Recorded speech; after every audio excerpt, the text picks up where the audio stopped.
오늘 말씀의 본문은 우리가 전에 다른 그 공관복음에서 나왔던 세 가지의 기적과 치유 사건의 그 다음의 경우입니다.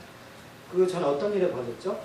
귀신 들렸던 한 남자 이야기, 그 다음에 12년 동안 피가 멈추지 않았던, 자궁에서 피가 멈추지 않았던 혈액병 걸렸던 여인, 그리고 그 중간에 있었던 죽은 회당장 야일의 딸, 예수님께서 살리셨잖아요.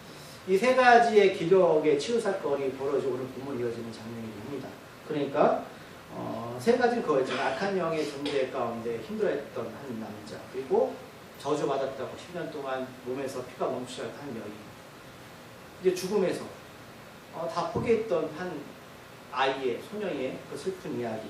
하지만 주께서는 연속적으로 우리에게 기적과 치유 사건을 보여줬는데, 결국 이 세 가지의 본문의 내용과 오늘의 이 본문 내용은 연관이 있다라는 말씀을 먼저 드리고, 근데 우리가 계속 치유와 기적 사건을 나누지만, 그럼 제가 이런 생각이 들었어요. 우리가 이 본문을 얼마만큼 믿음으로 이해하고 있을까? 저 스스로한테 만약에 누군가 이런 기적과 치유를 경험을 했고 그 치유와 기적 사건을 우리한테 말한다면 우리는 어떻게 반응할까라는 생각이 좀 들었습니다.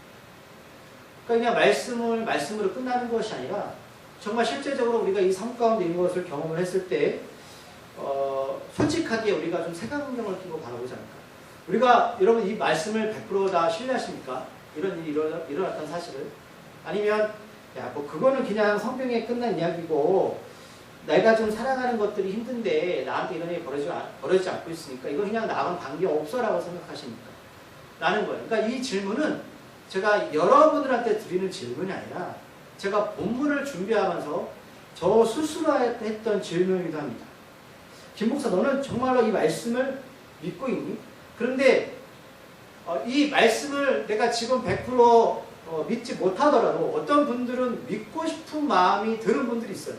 어떤 분들이냐, 예를 들면 내가, 내 가족이 또는 내가 사랑하는 사람들이 지금 악한 영에 귀신 들렸거나 또는 병원에서 이 병원 치유할 수 없어요 라는 사형 선고를 받았거나 또는 죽음을 앞두고 있거나 죽은 분이 계신 분이 내 가족 중에 있다면 오늘 이 세 가지 앞에 있었던 세 가지 기적 치유 사건이 나는 100% 지금 믿지는 못하는지 모르겠지만 내 마음 한구석에는 하나님 나에게도 이런 일이 있었으면 좋겠어요 라는 소망이 있지 않을까?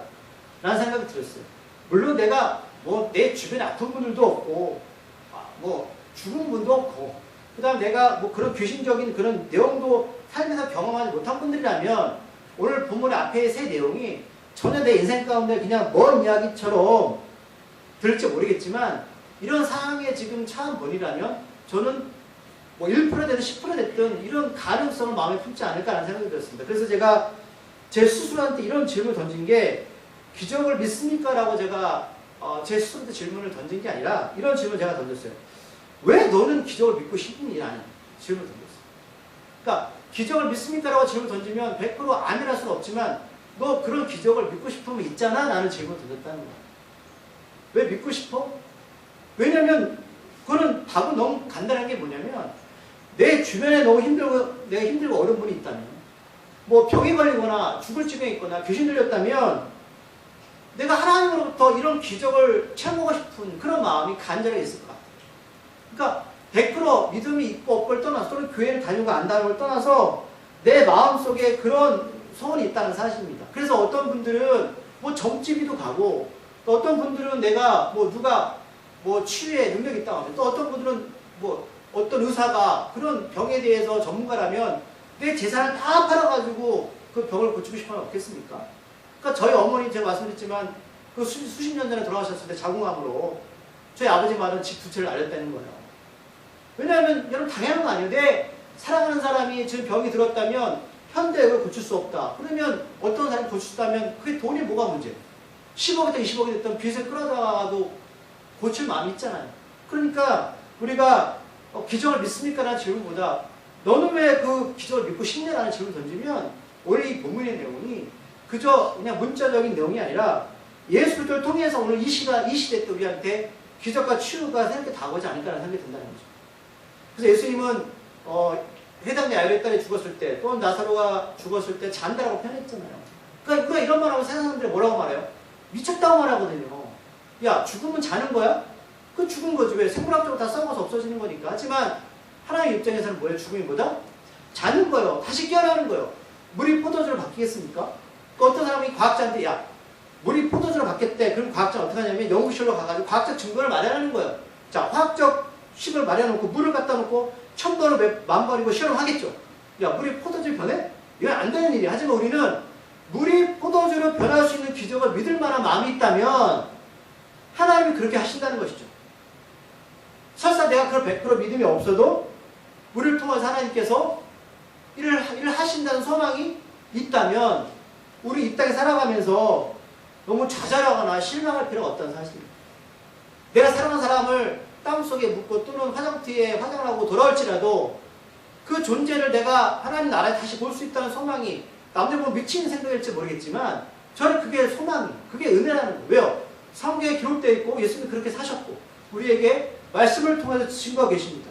그런데 이 모든 것들이 하나님의 관점을 바라볼 때 그럼 우리가 이 땅에서 기적이 뭔가라고 물어보면 죽은 자가 살아나고 병이 고침을 받고 물론 귀신 들린 자가 귀신의 노를 받으면 좋겠지만 그것을 다 함축되어져서 설사 그런 일들이 우리 삶 가운데 그냥 끝나지 않고 계속될지라도 답은 우리 믿음 가운데 예수는 우리의 구원자십니다. 예수 우리 하나님의 아들이십니다라는 고백만 있다면 여러분 이겨낼 수 있습니다. 저는 그렇게 믿어요. 제가 그렇게 하나님 안에서 믿음으로 신앙으로 고백하면서 살아가고 싶습니다.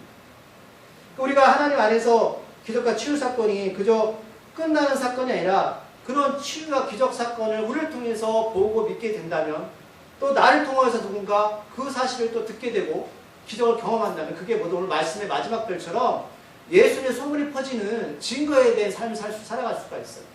그러니까 내가 아프지 않았다면 내가 나을 수가 없고 누군가 내 주위에서 슬픈 사람의 내 가족이 죽지 않았다면 부활의 증거를 할 수가 없고 이런 일들이 나를 통해서 증거할 수 있다는 게 은혜가 아닐까라는 생각을 해보게 됐습니다.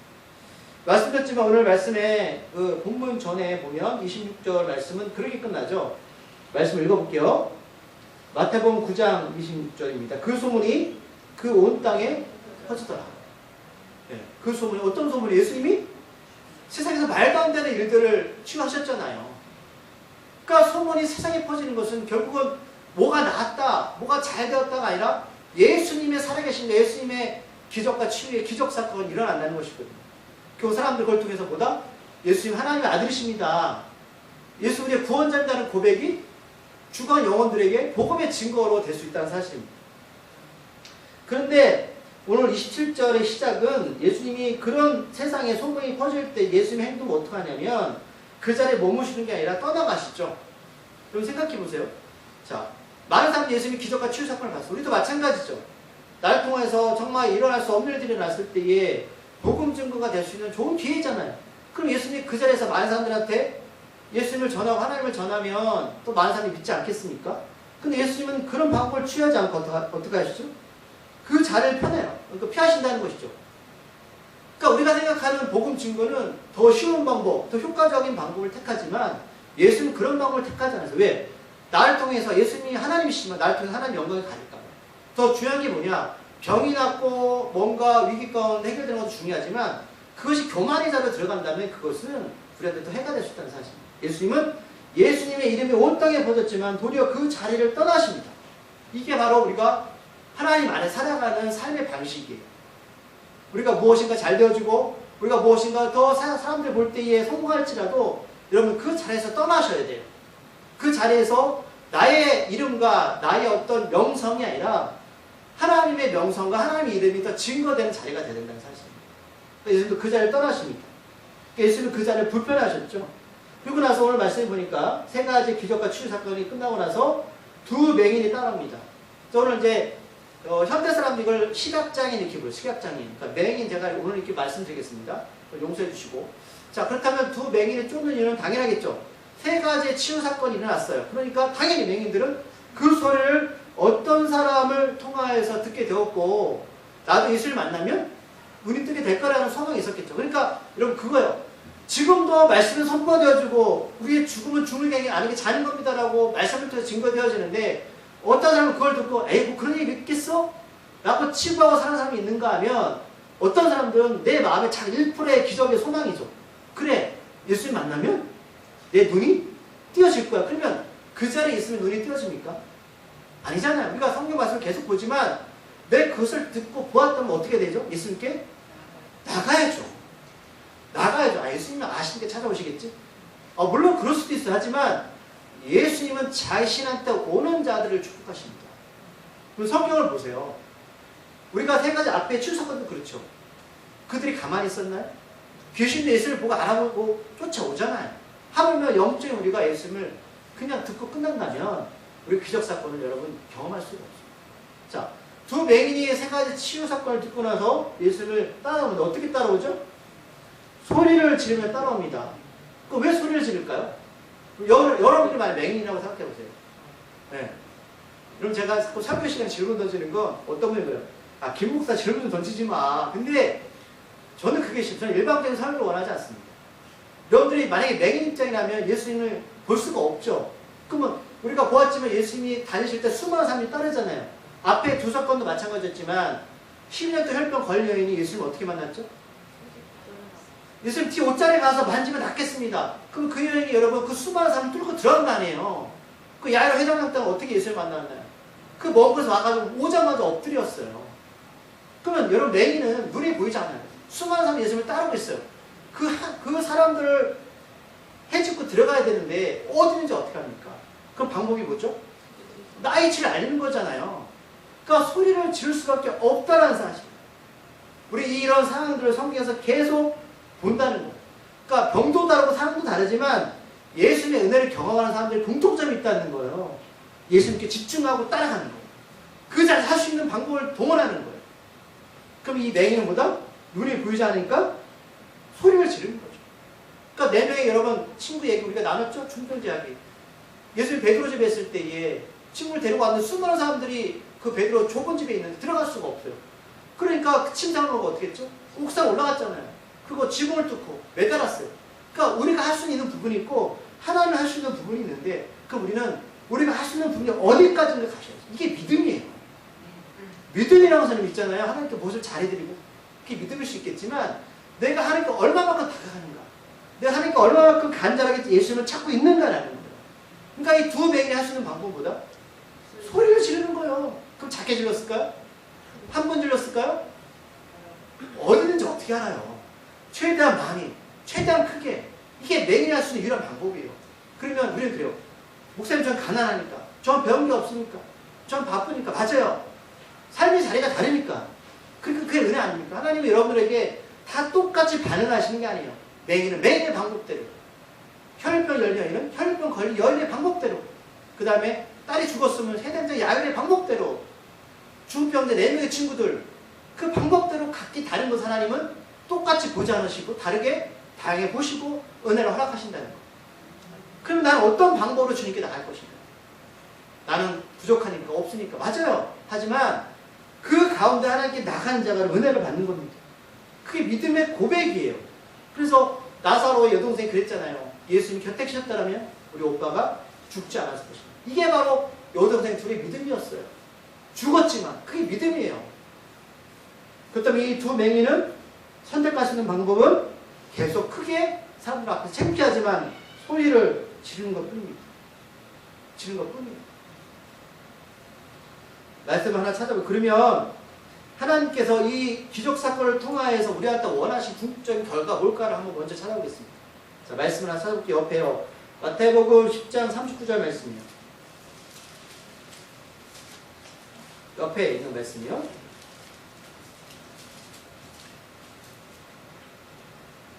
찾았습니까?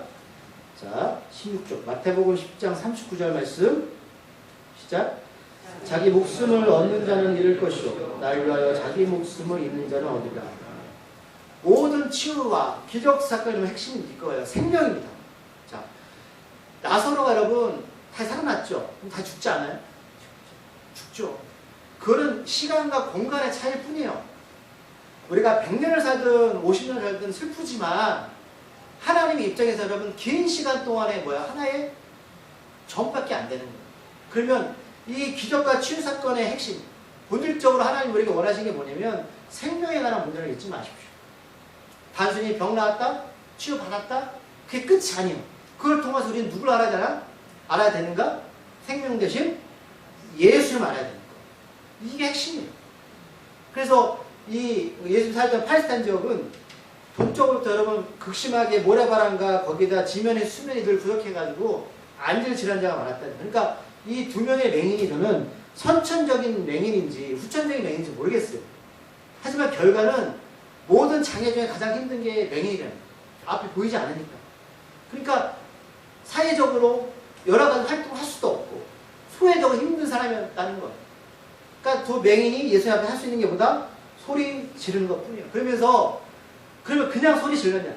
오늘 29장 다시 넘어가셔서 27절 후반절에 보면 이 두 맹인이 이렇게 소리 질렀어요. 읽어볼게요. 다윗의 자손이여 우리를 불쌍히 여기소서. 그러면 예수를 고쳐서 이렇게 소리 질 수 있잖아요. 근데 왜 맹인은 특별하게 두 맹인은 다윗의 자손이여 우리를 불쌍히 여겨달라는 이 고백을 할까라는 거예요. 이 굉장히 중요한 고백이라는. 제가 여기 안에 믿음의 두 가지 고백을 말씀드릴게요. 믿음이 뭐냐? 첫 번째, 다윗의 자손이여 라고 말하죠. 소리 지르죠.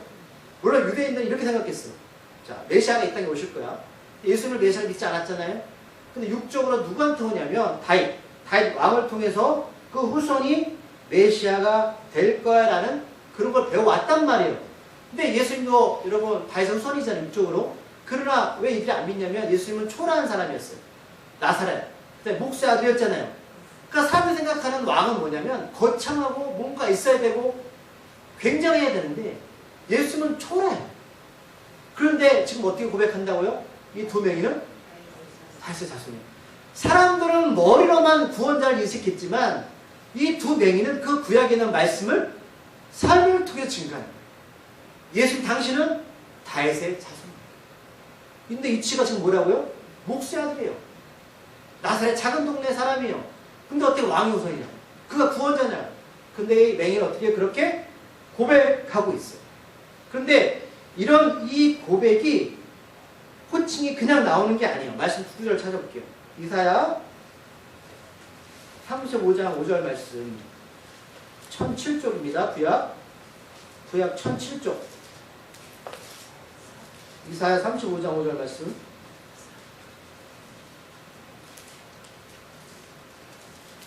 1007쪽 이사야 35장 5절 말씀.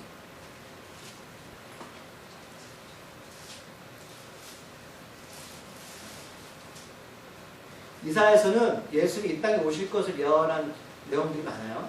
그중 한 장면입니다. 이사야에서 35장 5절 말씀 찾으셨나요? 읽어볼게요. 시작. 그때에 맹인이 눈이 밝을 것이며 못 듣는 사람의 귀가 열릴 것이며.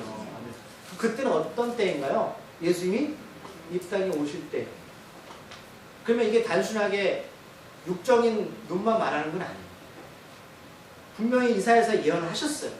그때에 소경이 맹인이 눈이 밝을 것이며 길머거리에 귀가 열릴 것이며. 그래서 여러분 요한계시록 보면 그렇게 말씀하셔요. 너희들은 성령이 하는 소리를 들어라. 눈이 떠진다는 것이죠. 막혔던 죄가 사라지고 하나님의 관계가 다시 이어지는 거예요. 이게 이사야에서 예언하셨고 지금 예수님이 그 일을 행하고 계신 거예요. 그러고 나서 옆에 마태복음 11장 5절 말씀. 마태복음 11장 5절 말씀 옆에 있는 말씀이에요.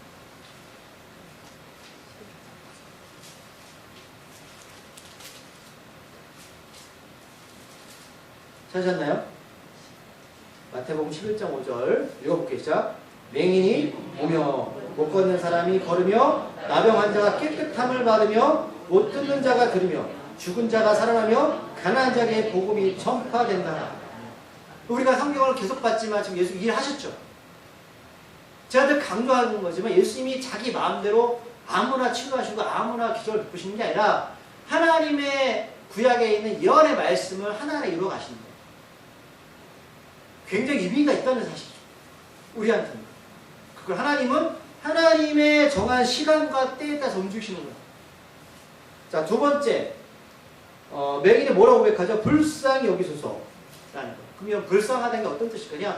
저 사람 돈이 없으면 또 병이 들었으면 불쌍한가? 맞아요. 우리의 개념은 그렇지만 성경은 뭐라고 표현되어 있냐. 여기서 불쌍이라는 단어를 은혜라고 기록해요. 좀 달라요. 은혜. 성경 은혜. 우리는 저 사람 돈이 없으니까 불쌍하다? 아니에요. 성경은 정확히 맹이 뭐라고 말하냐면 예수님 당신은 구약에 있는 메시아의 후손입니다. 그리고 말해요. 우리에게 은혜를 베풀어 주시옵소서. 은혜가 뭐냐? 은혜는 여러분 하나님의 약속이에요.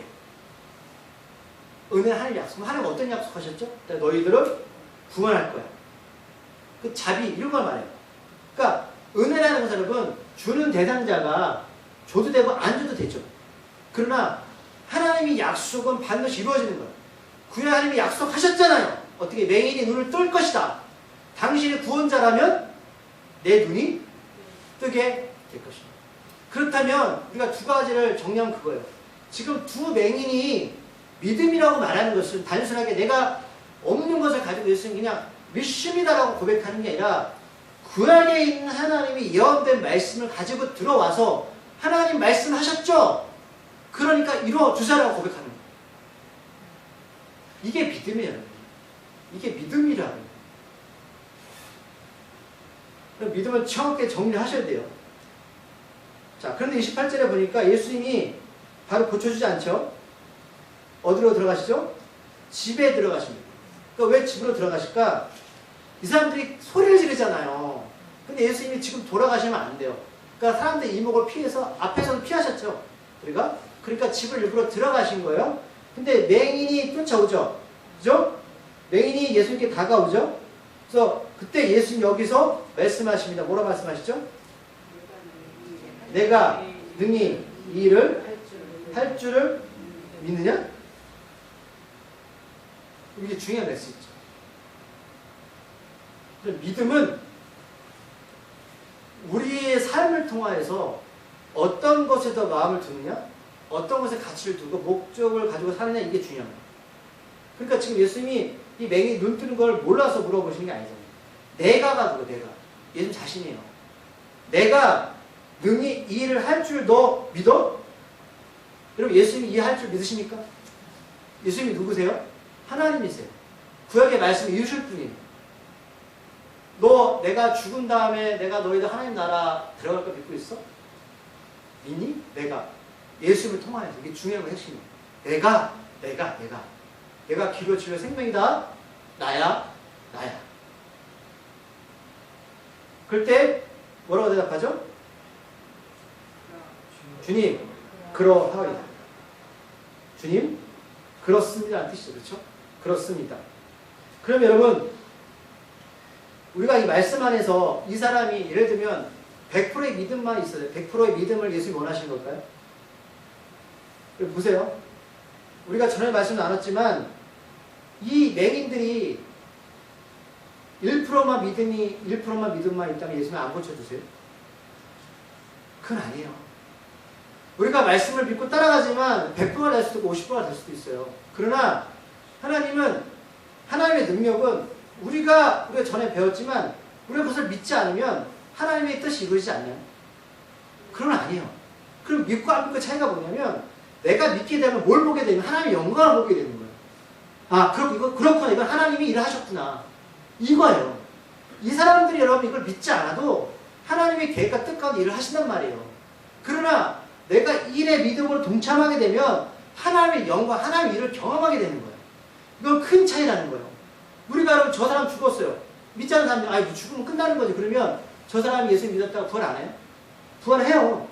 그 사람 믿고 안 믿고를 그거는 관계없는 거예요. 중요한 거는 그 모인 사람들 그걸 믿게 되면 하나님의 영광의 부활에 참여하는 경험을 하게 되는 거예요. 이게 중요한 메시지라고.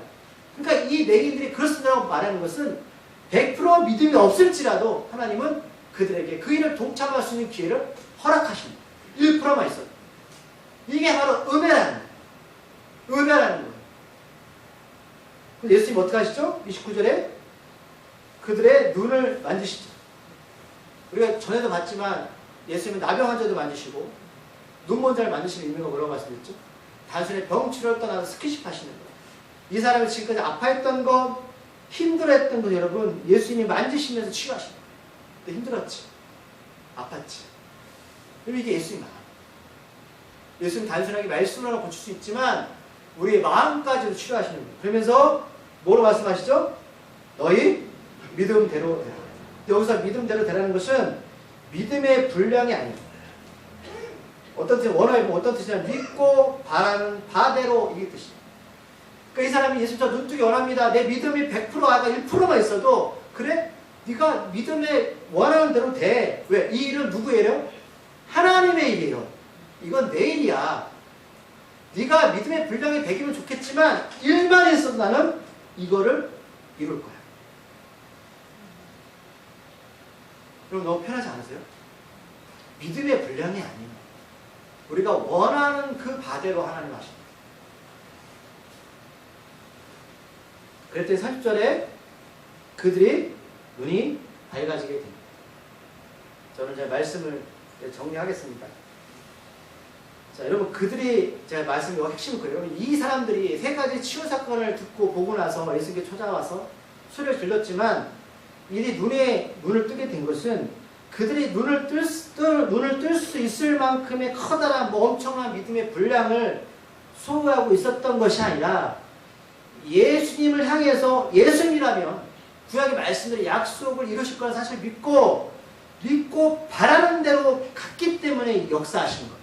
근데 여러분 때로는 내가 힘들고 기도하기 싫고 예배드리기도 싫고 말씀 보기 싫을 때가 있을 때에 나는 믿음이 없으니까는 하나님 일 안 하시겠지 하지 마시고 제가 늘 강조하는 거지만 1%만 믿음을 가지시고 끝까지 예수님을 붙잡고 가시면 그 믿음이 원하는 대로 하나님께서 믿음의 그 가치에 따라 일을 하신다.